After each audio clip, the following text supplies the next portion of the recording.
So, for those of you that have been watching the channel, I recently beat Metroid Prime 4 Beyond on the gameplay channel, and it was it was a good game. Like, it was the most good game I've ever played. It was a game. Overall, it started out really strong. I was surprised at how much I was enjoying the experience. And then about halfway through the game, it's starting to drag right when it gave you the motorcycle and opened up the desert area and had you driving around collecting crystals and finding other areas, which I think it was one of those on paper sounds like a really cool idea to open world explore a Metroid game and find places. But in reality, it was not great. Like maybe on a different game, it would have felt better. It did not feel like a Metroid game at that portion. But then when you ultimately got to the areas where you got off the bike and you went to the dungeons, if you will, or whatever, the caves to access the keys and continue progressing through the game, it was actually really fun and it felt like a Metroid Prime game. The bosses, for the most part, were where the game shined. Until the end of the game, I didn't really love the way the end boss fight took place. And spoilers ahead, by the way, in case you're wondering, but I I did not like the first phase of the final boss. I You had to fight him with your teammates that were all there, supposedly contributing to the attack, and they all sucked balls. And what's his name? Sirius. I can never remember how to say his name. Sirius or whatever. Uh, would just continually take them out, and you need to revive them over and over again. If you didn't revive them in time, you would die. Your game would end, and then you need to start the boss fight all over again. And it was a very long first phase to get past that. And you could be 20 minutes into fighting them and have one of your teammates fall and lose because of it, and then start all over again. It was very, very frustrating. The second phase was okay. Third phase, much better. Didn't have to worry about any of that stuff with that. And thankfully, there was a checkpoint after you got past the first phase of that boss. And I think even the developers realized that it was a terrible first phase because they gave you a checkpoint after that. So you never had to do it again. Like, thank God. I even said to my chat, I'm like, if I had to do that first part again, I would have put the control. I'm like, I don't think I'd beat this game because not because it's too hard. It's just, it was too obnoxious. It was like, it's just not fun. But overall, like I said, for the most part, the other bosses in the game were pretty fun. There were only a couple really annoying bosses, but for the most part, it was a really fun and fairly rewarding experience throughout if you ignore all the negative stuff. But that being said, my ultimate score of the game after playing it completely, I was leaning towards an 8, but after I got to the end, fought the boss and thought about everything, I'm like, nope, it falls to a 7.5. It's above an IGN 7 for me, but not by much.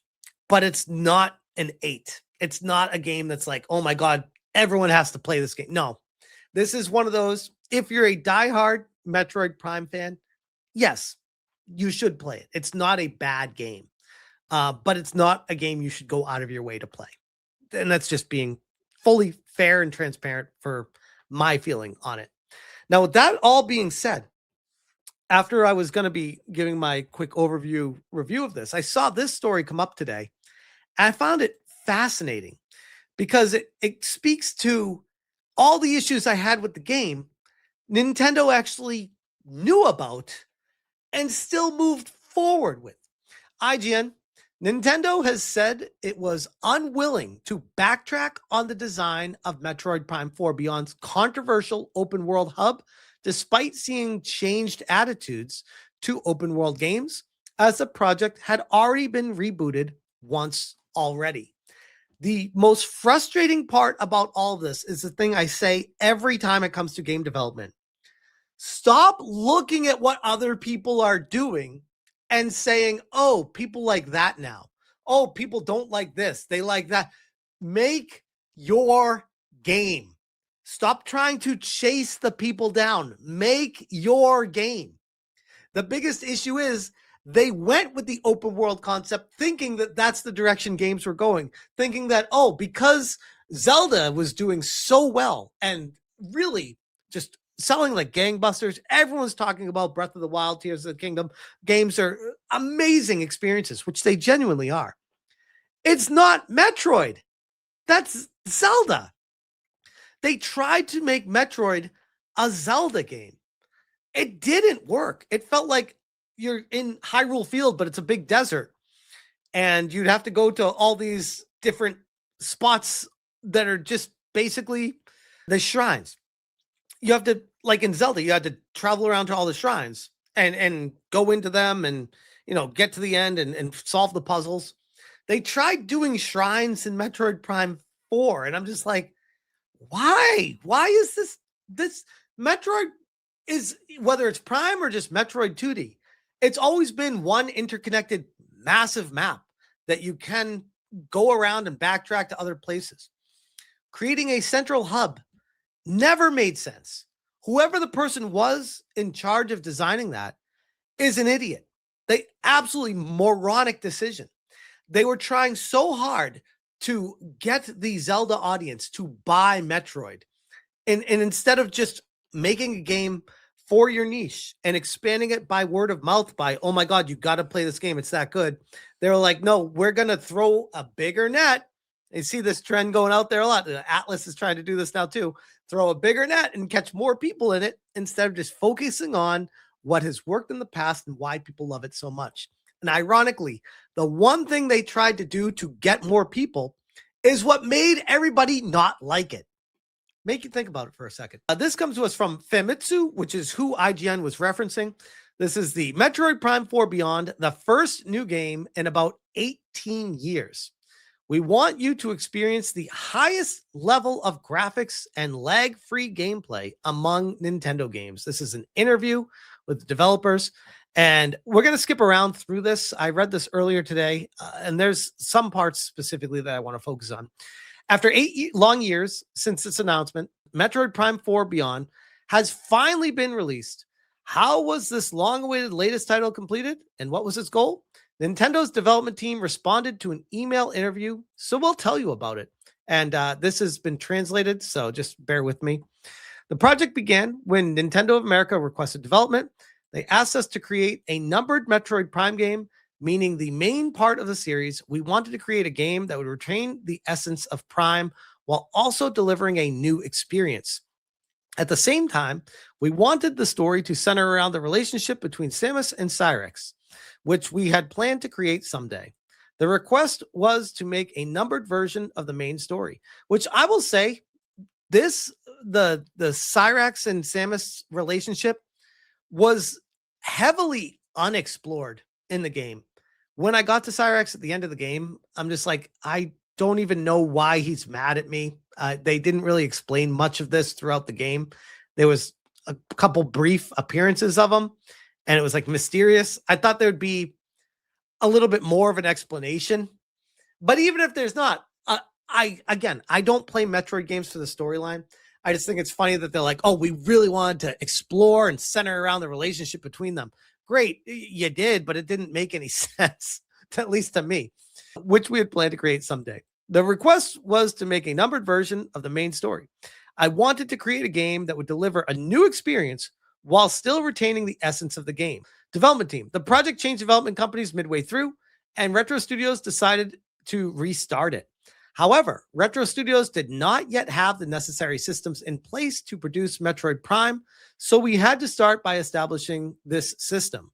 We also outsourced the creation of background models and movies, but we needed numerous subcontractors, especially for background data production. This required careful selection and constant management. The progress management staff were extremely helpful in terms of both schedule and quality. I'm grateful for that. And they talk about further down here, which is what I want to focus on. At the start of the project, perhaps influenced by Legend of Zelda Breath of the Wild, there were quite a few voices online expressing interest in making an open world Metroid game. Who? Name them. Find me these people. Get them the fuck out of the game industry. Who wants to make Metroid an open world game? Get out of here with that. You only have one shot. Like, you're spending how much money, and more importantly, how many years developing this game? You can't just like do another redo overnight and be like, oh, let's try it again. Get it right the first time. However, Metroid's core element of gaining abilities and expanding your range of action doesn't mesh well with open world, where players can move freely from the start. So we decided to limit the area of free movement and use it as a hub to connect other areas. Well, I think I found your problem. If players could comfortably travel through that area by bike, we thought it would ease the tension of exploration and add variety to the overall pacing of the game. It completely derailed the pacing of the game. Ultimately, it took longer than expected to complete the game, and we recognized that players' impressions of open world games had changed. However, we couldn't bear to go back any further than we already reset the development when we started over at Retro Studios. So we decided to complete the game with the original concept. That is the biggest takeaway from this entire interview. This is Retro announcing, hey, we wanted to get rid of that. We realized internally that it was not ideal. We wanted to go back and make it a traditional Metroid Prime game, but we already restarted it once. And basically, we would have to not completely restart the game a second time, but pretty much restart it, because in order to make the maze connect and work, you really do need to start from scratch to connect everything and make sense of it.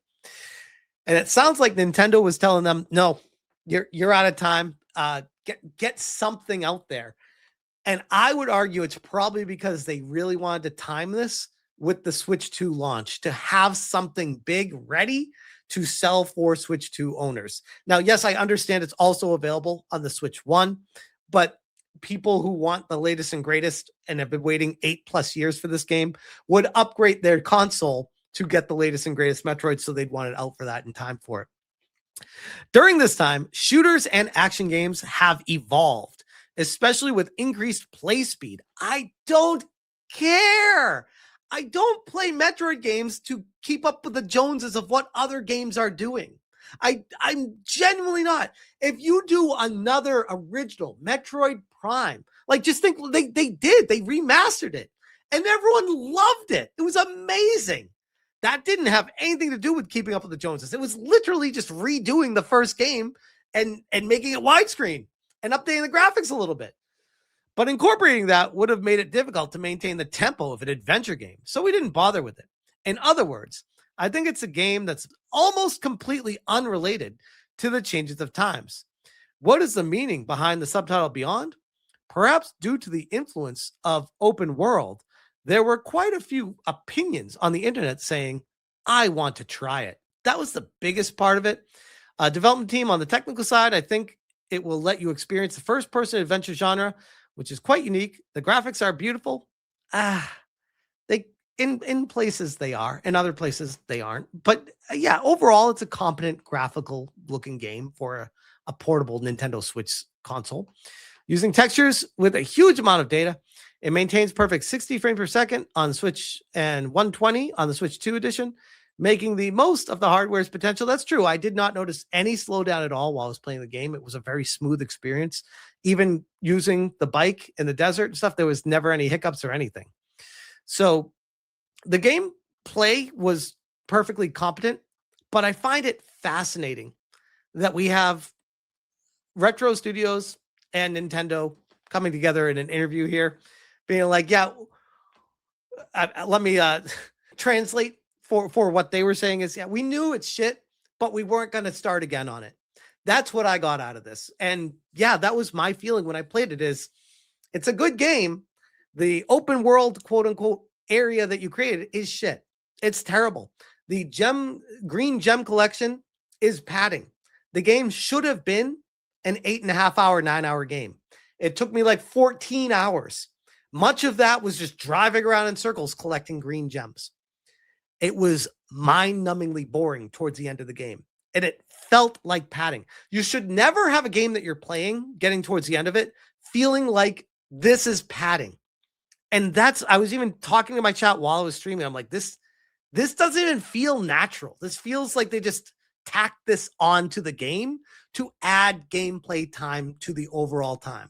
To be like, we got to make sure people get their money's worth out of this game, so let's extend it any way we can. It was stupid.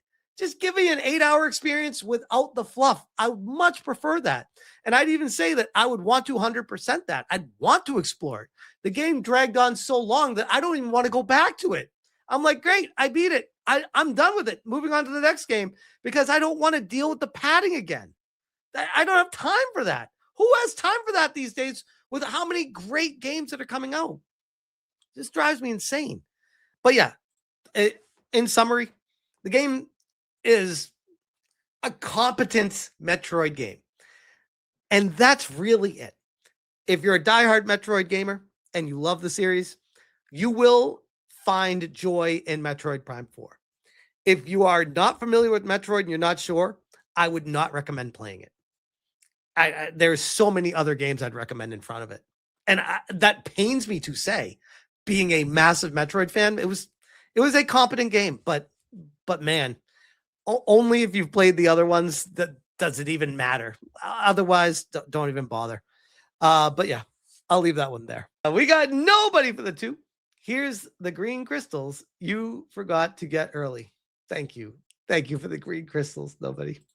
I honestly, genuinely thank you, because if you did not tell me that, I wouldn't have cared about the green crystals at the beginning of the game, and it would have added another 3 hours to the experience. I feel like I gained so many crystals, and every time I looked at the menu of where the crystals were, it was not even a millimeter higher on the bar graph counting them up. It was brutal. Metroid went Halo and I was disturbed. Yeah, it did. It was like a combination of Halo mixed with Zelda. It kind of felt like Metroid, but it was too much other stuff to bother with it. It really was.